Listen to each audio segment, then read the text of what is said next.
Viewers. నేను doctor Srikanth, consultant psychiatrist, స్పందన hospital, Vijayawada.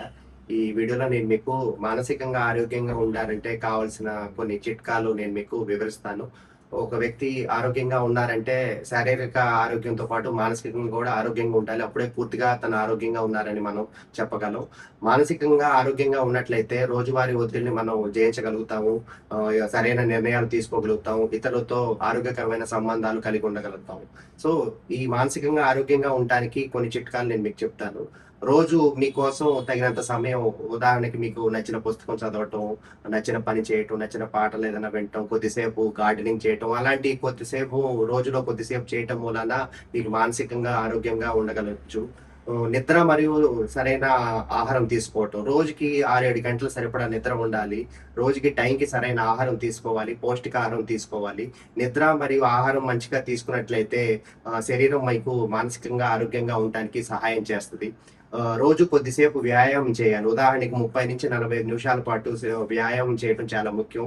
లేదా యోగా గానీ, ధ్యానం చేసుకోవటం గానీ, డాన్స్ వేయటం గానీ, ఎవరికి తోచినట్టు వాళ్ళు రోజులో ఒక 30-45 నిమిషాలు చేసినట్లయితే బ్రెయిన్‌లో కొన్ని ప్లెజెంట్ హార్మోన్స్ అనేవి రిలీజ్ అవుతాయి. హ్యాపీ హార్మోన్స్ అంటాం. అవి రిలీజ్ అవ్వటం వలన మానసికంగా ఆరోగ్యంగా ఉంటాం.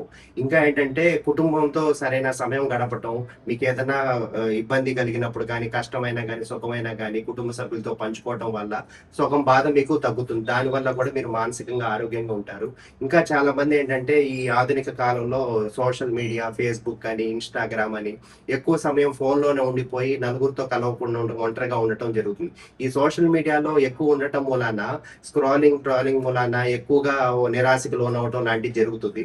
సో, అవసరం మేరకు ఫోన్ వాడకం చేసుకొని తగ్గించుకుంటే ఇంకా మంచిది. రోజు పడుకునే ముందు చాలా మంది ఫోన్ చూడటం జరుగుతుంది. దానివల్ల నిద్ర కూడా దెబ్బతింటది. సో, పడుకునే కొద్ది సమయం ముందే ఫోన్ పక్కన పెట్టడం ఇంకా మంచిది.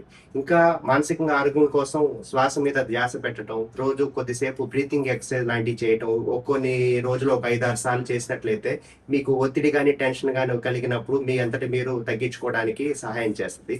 దాంతో పాటు రోజువారీ పనుల్లో కొన్ని చిన్న చిన్న గోల్స్ పెట్టుకొని అవి సాధించినట్లయితే కొంత ధైర్యం వస్తది. దాని తర్వాత మీరు కొంచెం పెద్ద గోల్స్ పెట్టుకోవటం లాంటివి చేసుకోవచ్చు. ఇంకా అతిగా మద్యం సేవించడం గానీ, ధూమపానం గానీ, గుట్కా ఖైనీలు గానీ వీటికి దూరంగా ఉంటే మానసికంగా ఆరోగ్యంగా ఉండటానికి మీకు సహాయం చేస్తాయి.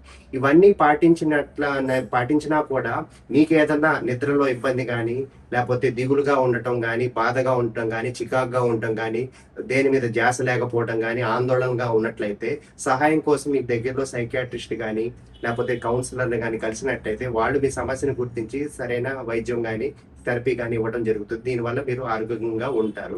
సో, ఒక వ్యక్తి పూర్తిగా ఆరోగ్యంగా ఉన్నారంటే ఓన్లీ శారీరక ఆరోగ్యం కాదు, మానసిక ఆరోగ్యం కూడా చాలా ముఖ్యం. ఇందాక చెప్పినట్టు మానసికంగా ఆరోగ్యంగా ఉంటే మనం సరైన నిర్ణయాలు తీసుకుంటాం. రోజువారీ మనం ఫేస్ చేసే ఒత్తిడిని జయించగలుగుతాము.